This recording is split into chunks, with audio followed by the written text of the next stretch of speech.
Olha que dia maravilhoso que a gente teve aqui, pessoal. Que sensacional que foi. A gente fazendo essa relação toda, quebrando o monopólio da esquerda em diversos aspectos, ensinando como é que se combate essa guerra cultural. E agora vem aquela cereja do bolo. Um ministro que não reza o politicamente correto. Um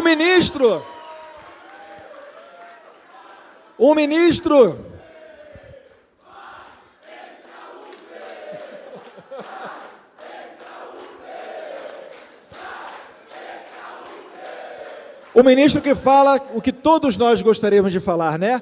Que o Lula está enjaulado. Com vocês, Abraham Weintraub. Ô, Duda. Obrigado, Duda. Ô, que balbúrdia é essa aqui, gente? Para com a balbúrdia, pô. Parar com essa balbúrdia.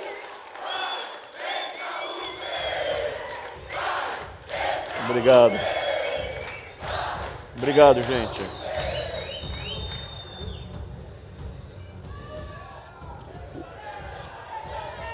Eu queria... Então, esse é um dos temas que eu ia comentar aqui da palestra. Esse é um dos temas. Primeiro, falar o seguinte. Eu concordo, conheço o Duda bastante, o Eduardo Bolsonaro, há algum tempo já. Agradeço. Eu fico impressionado com o trabalho que ele está fazendo. Aqui dentro é um guerreiro, mas esse trabalho de costurar a base, as estruturas, para a gente ganhar essa batalha, eu já vou falar da exoneração, calma. É muito importante. É importante para a gente ter estrutura, ter um evento como esse, ter a perspectiva que é uma batalha internacional. Dentro desse trabalho, a gente tem que ter também a perspectiva histórica, porque tem eleição daqui a 3 anos e depois tem outra.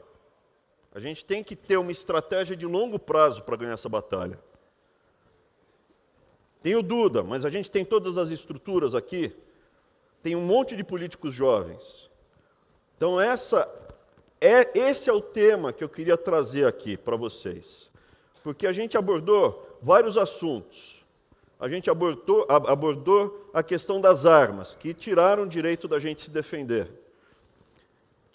Relativizaram a propriedade privada. Nos esportes, relativizaram, acabaram com a divisão entre homem e mulher. Tem a questão das barbaridades do livro didático. Quanto à exoneração, eu queria só dar uma pequena amostra do que foi feito desde o Fernando Henrique. O que foi feito não começou com o PT, começou com o Fernando Henrique.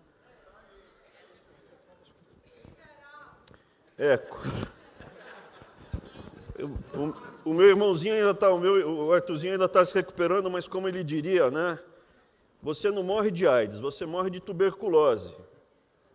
Então, você tem a doença oportunista e você tem a AIDS. Quem enfraqueceu o nosso organismo foi justamente... Ninguém começa no crack, você começa na maconha. Quem abriu a porta para o Lula entrar foi o Fernando Henrique. E esse trabalho está sendo feito há muito tempo. Exonera, exonera! Pega o livro didático, que maravilha! Na República Federativa do Brasil, nós temos 600 mil servidores civis na ativa. 300 mil estão no MEC. É do tamanho das Forças Armadas. Os poucos últimos anos do PT, da Dilma, aumentaram em 100 mil no MEC, só no MEC. Ah, é? Tá bom. Com concurso público e o STF, Ministério Público, a gente tem que usar a cabeça. Nós somos indivíduos, a gente está crescendo rapidamente. Uma coisa só que eu discordo do nosso amigo Eduardo Bolsonaro, que organizou tudo, está liderando esse processo todo. Que o Onix comentou, é o nome do futuro. Esse daqui é o cara do futuro.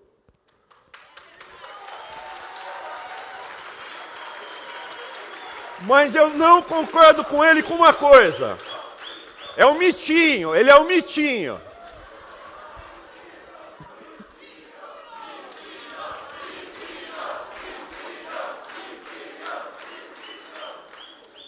Mas eu queria discordar dele de uma única coisa. O movimento conservador chato é da vovozinha, cara. A gente é muito mais engraçado que a petelhada.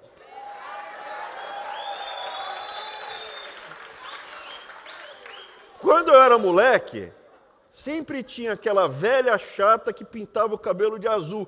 Hoje tem também a mulherada pintada de cabelo azul, que é chata, que vem amolar a gente. A gente é engraçado, a gente é alto astral, estamos com energia e vamos ganhar a batalha. Mas para ganhar a batalha, não adianta atacar os sintomas. Tudo que a gente falou aqui foram os sintomas.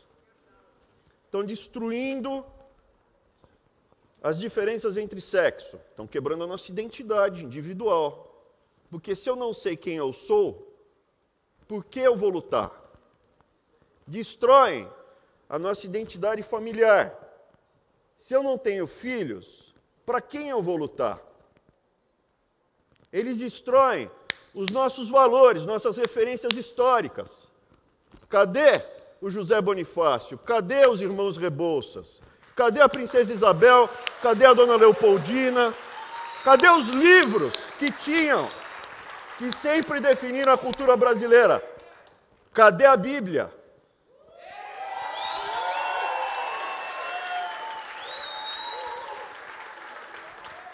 Essa destruição, enfraquecimento, não é por acaso. Direito à defesa, ter arma, propriedade privada, tudo isso são sintomas de um ataque maior. Por que a gente está aqui? A gente está lutando aqui pelo quê? É a nossa liberdade. Então, vou começar a apresentação.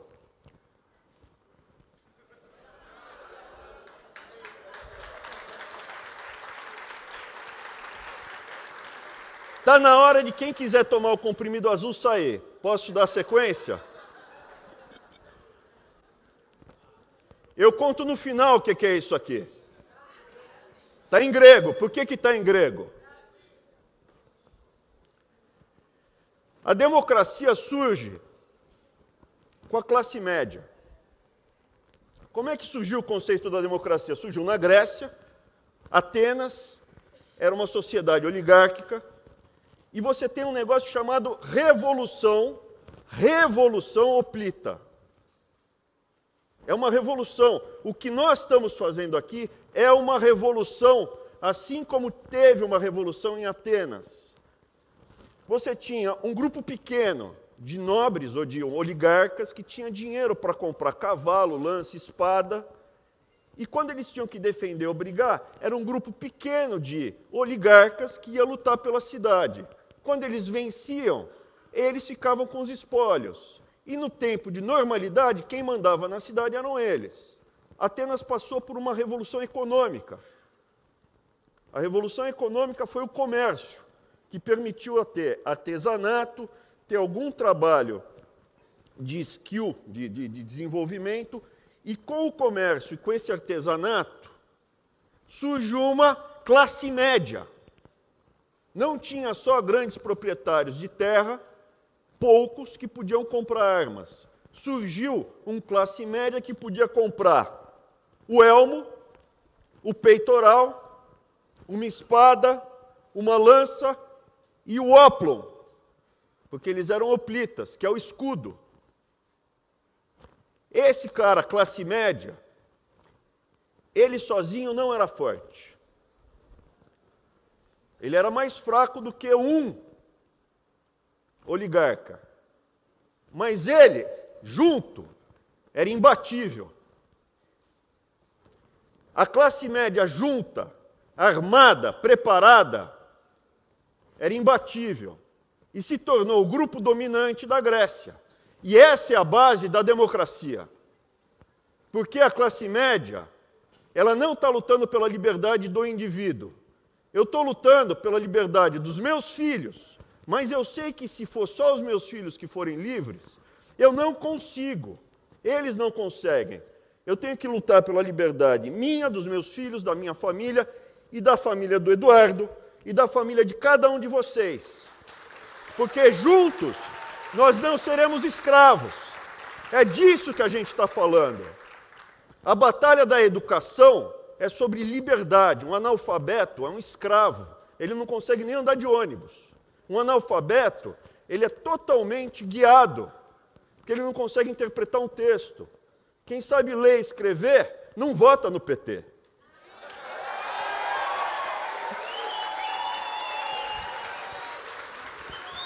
Internet, ler e escrever, acabou a discussão. Quem sabe ler, escrever e é autodidata, acaba aprendendo um ofício. E se tem um ofício, tem renda. E se tem renda, não depende de um demagogo ficar ameaçando. Olha, ou vota em mim ou eu corto o Bolsa Família.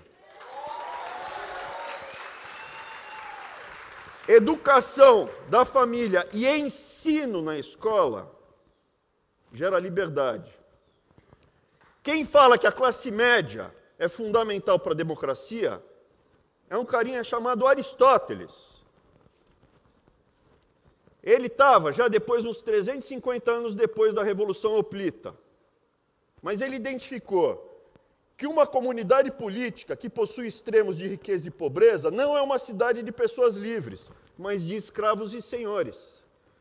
Aonde os escravos ou servos, eles têm muito ódio, têm muito rancor. E esse rancor pode ser capitalizado por um demagogo que vira ditador e domina toda a cidade. Ou a cidade vai ser comandada por um grupo de oligarcas, que vai desprezar a maior parte da população. E quando tem uma invasão, os servos estão se lixando, os oligarcas são poucos. As pessoas da classe média são livres da arrogância de ricos e da inveja dos pobres. E como membros dessa classe são semelhantes. E é provável que se considerem semelhantes para discutir tudo, desde como governar e alternar o poder, sem exigir o domínio permanente, como os ricos, ou aceitarem a submissão dos pobres. Aristóteles falou isso há quase 2.500 anos. Mas ele também falou uma outra coisa. Sem uma classe média, normalmente você caminhará por uma situação ou de uma oligarquia elitista, opressora, ou de uma tirania. Uma pessoa que vai lá e vira a massa, transforma essa massa de servos em massa de manobra. Qual é o problema? O problema é que Aristóteles é brilhante, mas ele precisa ser atualizado. Por quê? Porque hoje o desafio é muito pior do que era nessa época. Hoje, você vê um grupo de oligarcas que se uniram numa estratégia totalitária de poder. E é disso que a gente está enfrentando. Quando o Eduardo Bolsonaro organizou o evento em Foz, eu falei en passant que o problema que a gente estava enfrentando é que os comunistas, o movimento de esquerda, era aliado aos grandes bancos, às grandes empresas.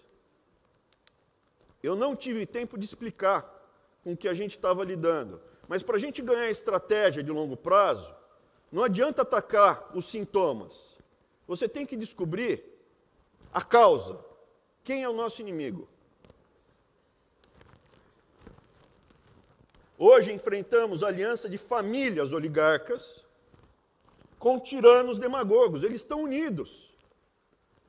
Poucas famílias que controlam segmentos inteiros da economia estão unidos umbilicalmente com movimentos totalitários de esquerda, que desenvolveram uma estratégia de domínio cultural, social, desestruturação dos nossos valores, das nossas referências, das massas desprovidas. A classe média é inimiga desse movimento. E quem falou isso foi uma das pessoas mais brilhantes em termos de capacidade de análise, uma das melhores análises que eu já vi nos últimos tempos. Mas deixa eu voltar, antes de passar a análise dessa pessoa. Isso ainda eu estou trabalhando nos conceitos, mas o que você tem hoje?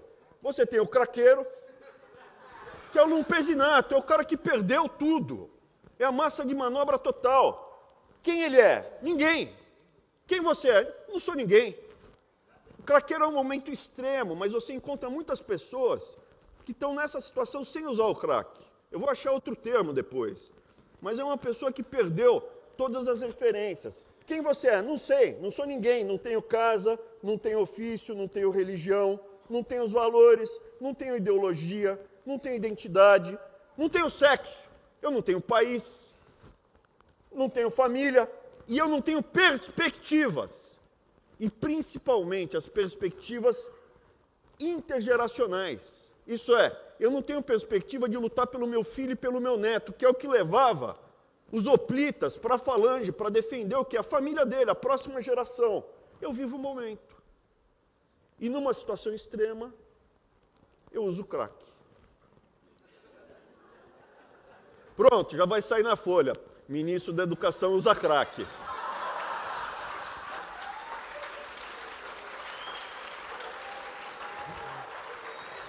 Quem é o inimigo?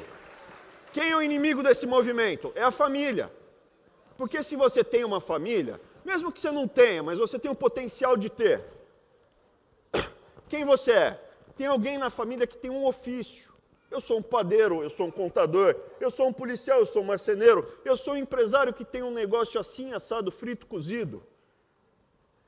Eu tenho um ofício, eu tenho uma família, eu tenho valores judaico-cristãos no Ocidente. Quero um país melhor e mais seguro para os meus filhos e netos. Esse é o inimigo. Você tem o comunista vocacional. O que é o comunista vocacional? A melhor forma que eu consigo enxergar, eu não sei se é o idiota útil, eu vejo mais como, olha, a forma mais eficiente que eu vi para analisar como o outro lado se comporta é como uma religião sem Deus. Você tem o alto clero, na Idade Média você tinha famílias de papas, e você tem o baixo clero. O baixo clero não tem família, ele está 100% dedicado à causa.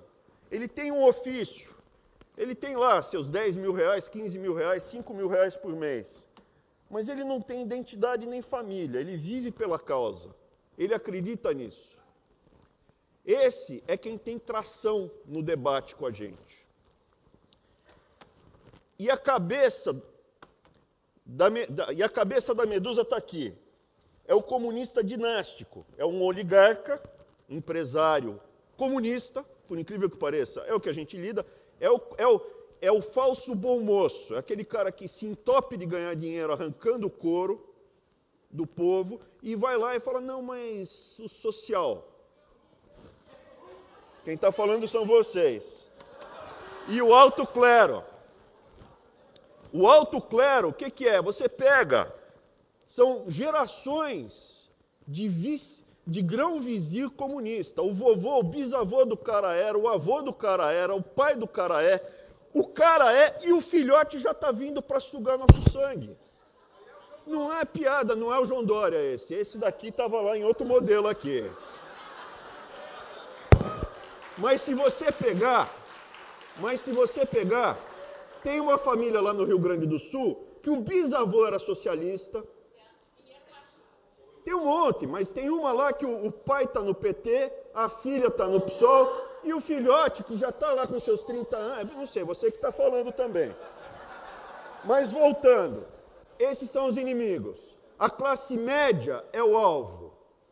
E foi muito identificada por uma das melhores análises políticas que eu já vi. Por favor, passa o vídeo. Passa o vídeo. Passa o 5 anos antes do impeachment. Marilena Chauí. Escuta, não despreze o inimigo. Seu inimigo é inteligente. Nosso inimigo não é um rato, não é uma formiga. Ele é tão forte ou mais forte que a gente. Eu vou falar num tom que não é o meu, porque eu estou com uma gripe do cão.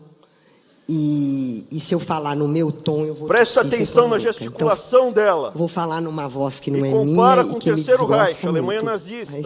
E troca a palavra classe média por judeu. E por que eu defendo esse ponto de vista? Não é só por razões teóricas e políticas. É porque eu odeio a classe média. A classe média é o atraso de vida. A classe média é estupidez. É o que tem de reacionário, conservador, ignorante, petulante, arrogante, terrorista. É uma coisa fora do comum a classe média. Então, eu me recuso a admitir Presta atenção. que os trabalhadores brasileiros, porque eles galgaram direitos, conquistaram direitos, esses direitos foram conquistados por 20 anos de luta, 20 anos de luta, fora os 500 anteriores de luta e desespero, e dizer que essas lutas e essas conquistas fizeram a gente virar classe média de jeito nenhum, de jeito nenhum. A classe média é uma abominação política, porque ela é fascista. Ela é uma abominação ética, porque ela é violenta.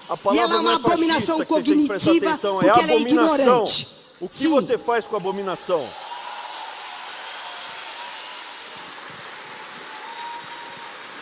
Preste atenção no vídeo, na gesticulação dela. E pega qualquer discurso do Terceiro Reich. Troca a palavra classe média por judeu. É schmutzige Juden. Pode voltar para a apresentação, por favor. Como é que está indo? Está tudo bem? Eu prendi a atenção de vocês? Agora eu vou precisar de um pouquinho de concentração. Mas não para eu te explicar a teoria de microeconomia, só para vocês acreditarem que o que eu vou falar é ciência. E se vocês quiserem ver depois, é fácil de ver.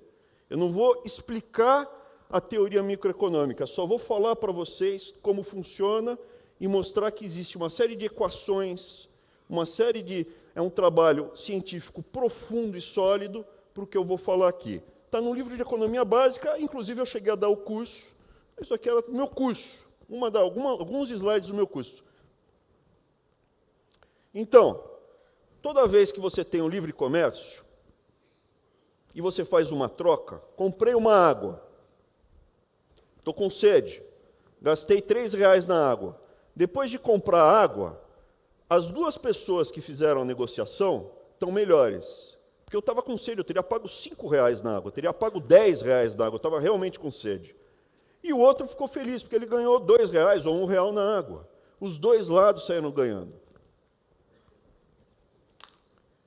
E você tem como medir isso. Eu teria pago R$10 numa água, mas a água me custou 3. Esse espaço chama-se excedente do consumidor, é bem-estar. Eu fiquei feliz. Depois que eu comprei, eu fiquei feliz. Eu estou melhor do que antes. A pessoa que vendeu teve o excedente do produtor. Não é lucro, não chega a ser lucro, é o excedente. Ele tem o excedente do produtor.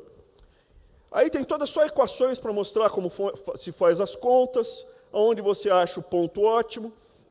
Tem um detalhe que chama-se custo marginal. Para eu produzir essa garrafa de água adicional, quanto me custou? Por quê? Porque no livre comércio, o preço praticado é igual ao custo marginal. Isso é, se eu puder produzir uma unidade a mais e ter 1 centavo de lucro, eu vou produzir, para ter 1 centavo a mais de lucro. E se eu tiver prejuízo, eu paro de produzir. Então, quando você tem a concorrência perfeita, você produz, a economia inteira produz até o custo marginal. Custo marginal é igual a preço. Vocês têm que acreditar em mim. Não estou explicando como na minha aula. Na minha aula seria bem mais longa, só para mostrar que eu não estou chutando com os 2 pés e tentando ficar de pé.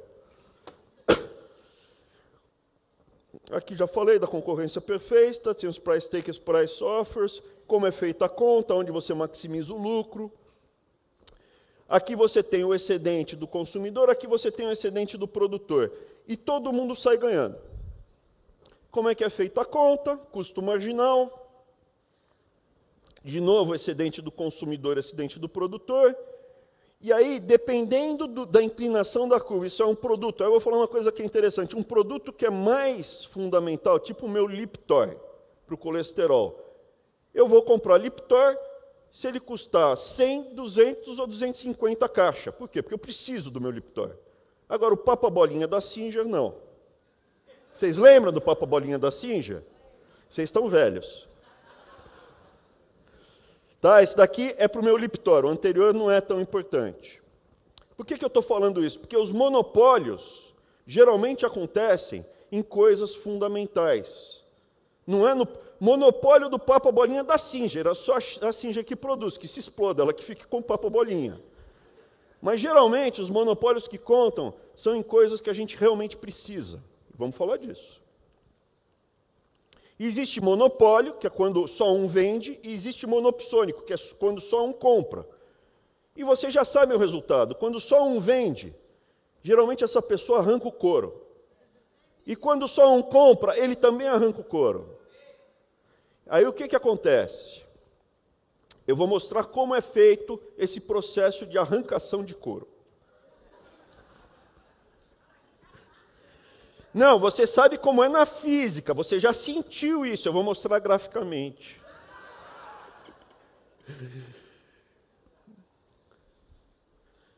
Teoria dos jogos, monopólio puro é raro. Ah, sim, monopólio puro é raro. Só um produtor é raro. O que a malandragem faz? Chama ter um market share muito grande. Eu não sou o único produtor. Não, mas você tem 90% do mercado. Na prática, você é um monopolista. Que é o caso da cerveja no Brasil.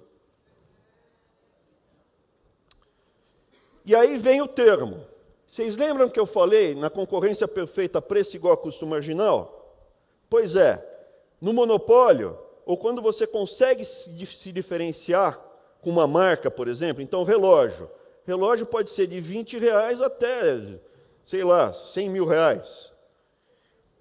Você tem um markup. Você consegue agregar valor e pegar o excedente do consumidor. Chama markup. Que é a diferença entre o preço praticado e o custo marginal. Não precisa entender, é só acreditar em mim que estão arrancando couro de você. Ah, já peguei. Aluno meu de esquerda que não estudou na prova fala assim, professor, é mais-valia, que no Capital, o Karl Marx falava do mais-valia, que era o processo e tal. Falou, não, mais-valia não existe, não tem uma equação mostrando mais-valia.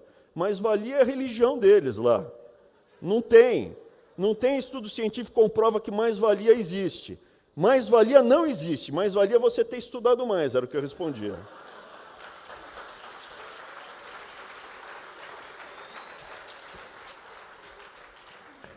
Muito bem, agora vem o gráfico que eu vou mostrar, e também, se não entender, não tem importância, porque depois vocês vão entender. Mas, olha, na concorrência perfeita, preço é igual a custo marginal, e todo mundo fica feliz.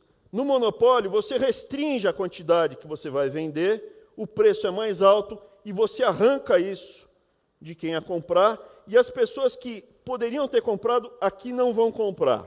E todo mundo aqui sai perdendo, e quem ganha é o monopolista. Tá? Então, tá tudo, é científico que eu estou falando. Não é papo, e é ciência básica. Tá? Para isso que existe uma coisa chamada legislação antitrust. Não pode, monopólio é feio. Não pode. Quando a Capitu, de vez em quando eu solto ela, a Capitu é minha cachorrinha. Eu vou passear com ela, aí eu solto ela. Daí ela vem, Capitu, ela é super educada apesar de ser de esquerda. Aí eu chamo, vem, Capitu, vem. Aí ela se interessa por homem, e deu uma feia, não pode, vem. Aí ela vem. Então, lei antitrust, não pode, é feio, não pode. Tá? Não pode ter monopólio. Não pode ter... E quem foi o primeiro guerreiro contra os monopólios foi o Theodore Roosevelt no começo do século XX. Tinha um cara chamado John Rockefeller que fez um monopólio do petróleo e do querosene nos Estados Unidos com a Standard Oil. O Theodore Roosevelt virou presidente e falou, bonitão, naquela época tinha exatamente isso. Grandes conglomerados estavam conseguindo monopólio em áreas importantes da economia americana. Baron Robbers, os barões ladrões. E o Theodore Roosevelt, que era um destrambelhado, que gostava de arma, que gostava de caçar, ele chegou para os caras e falou, pode parar com isso aí. Porque esses barões ladrões estavam tentando, como eles tinham poder econômico, entrar, como na Grécia, na política. Se não fosse pelo Theodore Roosevelt, os Estados Unidos hoje não seria uma democracia como é hoje. Não teria tanta classe média. Ele obrigou o John Rockefeller a quebrar a Standard Oil em 5. e falou, escolhe uma das 5, as outras 4 você não pode ter controle. Acabou o monopólio. E hoje o setor de óleo de petróleo nos Estados Unidos tem 1 zilhão. Mas essa dinâmica de sempre tentar pegar o monopólio é constante. E continuamente a gente tende a lutar contra ela. Vou dar outro exemplo, a Microsoft, esse bonitão aqui que posa de bom moço, esse cara daqui que posa de bom moço, na verdade, nada mais é do que um oligarca que arranca o couro. Lembra que eu falei que custo marginal é igual a preço? Qual é o custo marginal de você instalar um software a mais num computador? É 0. Vou instalar um software aqui, tanto é que tem, né? Vou instalar aqui, é 0. Todo o preço que você paga por um software é markup. Sendo que no passado, vocês vão lembrar, ele não tinha o melhor produto. Ele conseguiu esse monopólio porque ele conseguiu um contrato com a IBM, que tinha uma prevalência no mercado, e aí começou um jogo de monopólio tirando a competição. E chegou a essa situação. Quando a Google se viabiliza, o que aconteceu? O preço relativo do software da Microsoft caiu. Não é mais tão caro instalar Microsoft no seu computador como era no passado. Por quê? Porque hoje tem concorrência. E a Petrobras? Quem arranca o couro é o corrupto ou o funcionário da Petrobras, que ganha salários acima. E quem paga? A gente.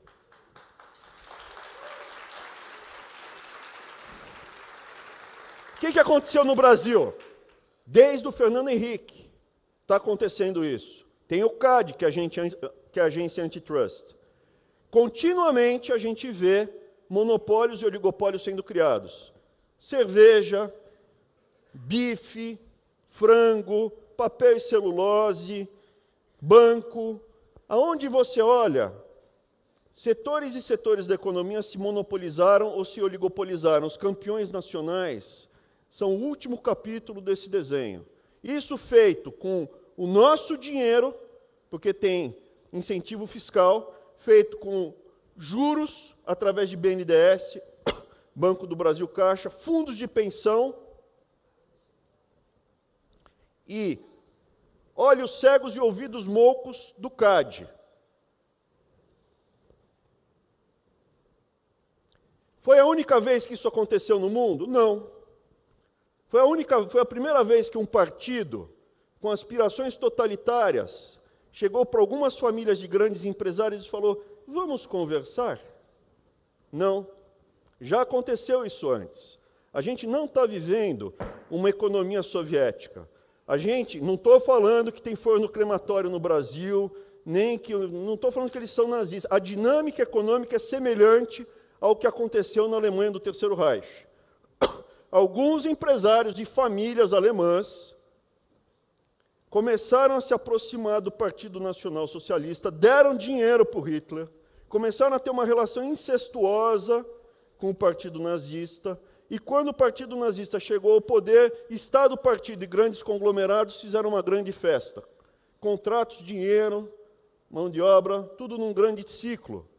Reich, Allianz, Bayer, ThyssenKrupp, BASF, Siemens, Mercedes-Benz, pode escolher. Todo mundo teve uma boquinha, uma tetinha. Até o Hugo Boss. O Hugo Boss fez o uniforme da SS e o uniforme da SA. Você vê a inspiração do perfume, será que veio de algum lugar? Ou a Bayer. Opa, voltou. Ou a Bayer, se a Bayer é bom. A Bayer hoje é boa, não tem problema nenhum, eu uso aspirina.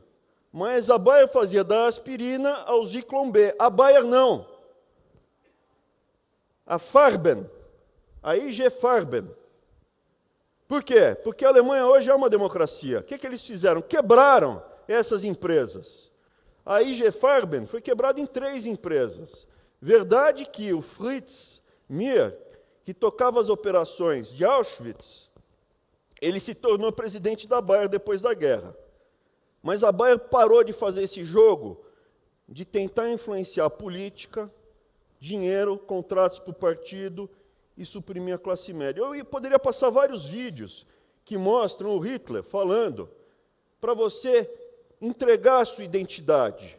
Você não tem que pensar como indivíduo. Você tem que se entregar para o partido, pensar no coletivo, no todo. Mas eu vou continuar aqui, porque senão também, né, o objetivo é só passar uma pequena amostra do que... Deixa para o próximo ano. Pode ser, Duda? Você me chama no próximo ano? Beleza, obrigado.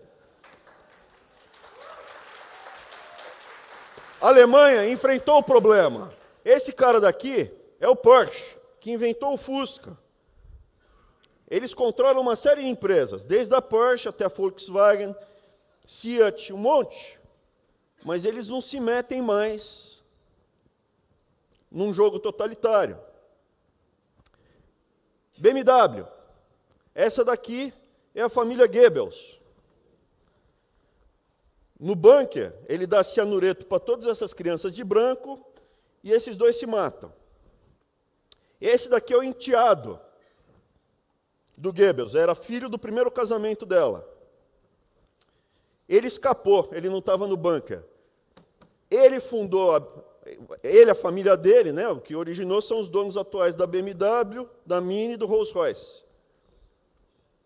Mas não se metem mais no jogo totalitário na Alemanha. A Alemanha hoje é uma democracia, está livre desse cancro. Qual o problema? O problema onde não teve essa crise tão grande, essa lição tão grande. Algumas empresas e conglomerados e famílias não aprenderam essa lição. E a classe média também não aprendeu a lição. Estados Unidos, 30 de outubro de 1939, pouco antes de começar, véspera da Segunda Guerra, no meio de Manhattan, desfile com as bandeiras americanas, todo mundo batendo palma. Opa, tem uma coisinha aqui na frente, o que é? Sempre houve jogo totalitário no mundo inteiro. A gente está vivendo uma reinterpretação desse jogo totalitário, que se aliou ao movimento marxista cultural, e essa é a causa do problema. A gente pode ficar atacando os efeitos. Estão falando mal da Bíblia. Estão falando que todo mundo nasce igual, com sexo. Depois a gente escolhe o que vai ser quando crescer, né, de sexo. Né? Eu posso dar vários exemplos. Esse Thomas Watson era o representante da IBM na Europa. A IBM ganhou o primeiro grande contrato, e aí começou, com a Alemanha nazista, entregando cartões perfurados, que é o avô do computador, para identificar quem ia para o campo de concentração. Grandes conglomerados, fora da Alemanha, não aprenderam essa lição, continuaram nesse jogo. Esse cara daqui é o Henry Ford, ganhando umas medalhinhas dos representantes da Alemanha nazista. O Henry Ford era um nazista. Mas ele era brilhante. O Porsche também era brilhante. Eu uso aspirina. Esse cara daqui, na pessoa física, era um escroque completo. Só que a família dele não aprendeu que não pode, que é feio. Por isso que a Fundação Ford dá dinheiro para a ONG no Brasil, cercar a minha família em Santarém, para detonar comigo e com a minha família na frente das crianças. A Fundação Ford faz isso, interfere diretamente aqui no Brasil na nossa liberdade, na liberdade das nossas famílias. Mas não é só a Fundação Ford.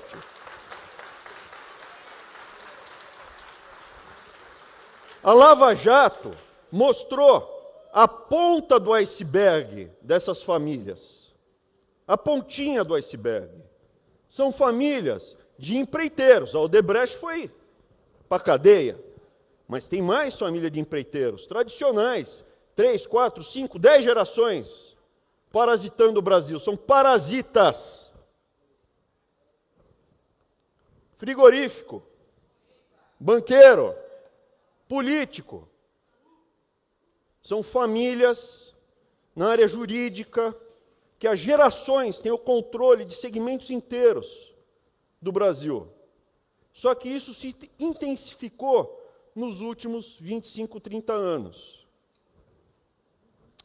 O mecanismo é que essas famílias, é um mecanismo isso, as famílias, oligarcas e esquerdistas bilionários, são bilionários. Teve um aí do Rio Grande do Sul, que alguém falou o nome, que ficou bilionário na advocacia. Perfeito? Qual é o nome mesmo? Vocês estão falando, eu não falei nada. Escondidas num manto falso de bom mocismo. Eu posso falar aqui de várias outras que não aparecem.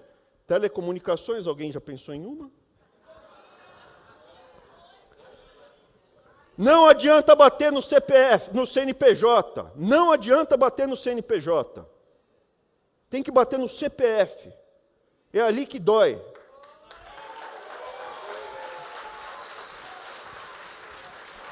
E aí, vocês chegam e falam assim, exonera, exonera. Nós somos indivíduos com nosso CPF. Vocês têm que entender o tamanho da montanha que a gente tem que escalar todo dia. E vocês ajudam muito. Sem vocês, a gente não tinha a menor chance. Eu era um de vocês na Paulista.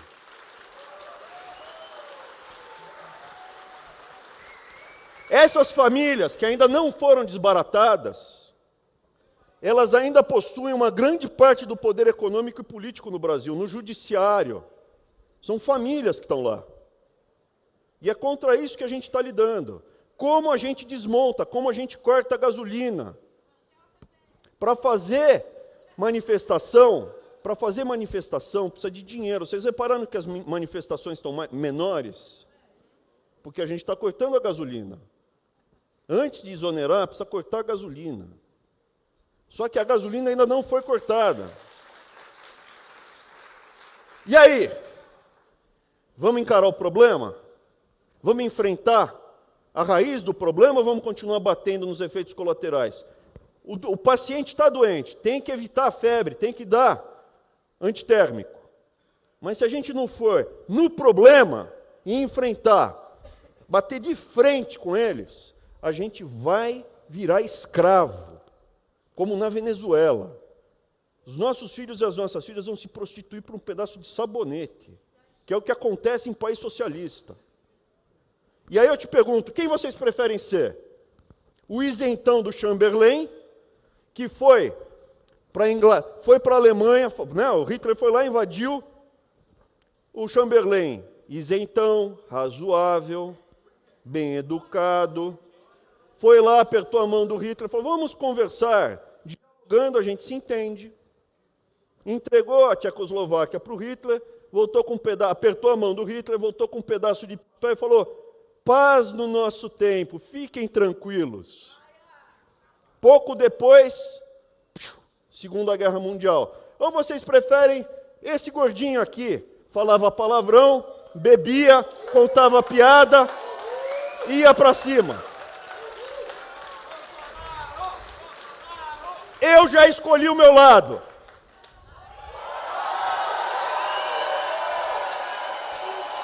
Obrigado, Dudão. Obrigado. Terminou.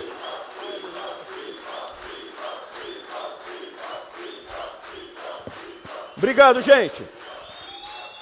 Segura aí.